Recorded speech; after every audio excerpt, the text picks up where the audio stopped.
So now we're looking at adding, subtracting, and multiplying decimals.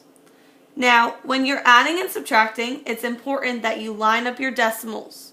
However, when you're multiplying, you need to line up your numbers. So when you're adding or subtracting, you just add like normal, but as soon as you do the first digit, so that would be 10, carry your 1, I'm going to bring my decimal straight down like I do any other number and continue to add 8, 9, 10, 11, 12. That would be 102 decimal 0. Now when you're multiplying, you're going to do your numbers just like always. So 5 times 5 is 25, 42,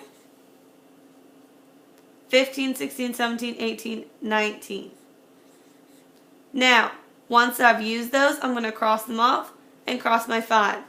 We're going to not bring that decimal down. We're going to look at those later on. We're going to pretend that they are invisible. So right now I'm going to go on and say this is 30, not 5. So I need to put a 0 down here as my placeholder. Then I'll multiply across. 3 times 5 is 15. Carry my 1. That's 24, 25. 9, 10, 11. I'll add these up.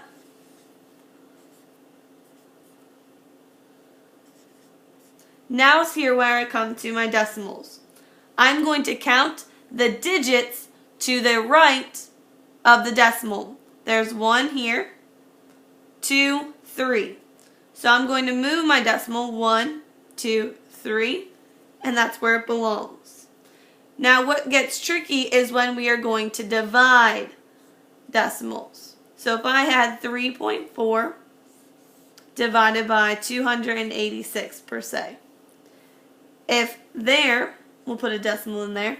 If there was a decimal out here, we want to divide without one. So before we even start, we're going to move that decimal to the other side of the 4. But if we do it here, we need to also do it to the other side. So we need to make sure we are leveling it out before we start dividing. Then the students would divide like normal, and when they got to this point, they would just bring their decimal straight up with them. That is adding, subtracting, multiplying, and dividing decimals.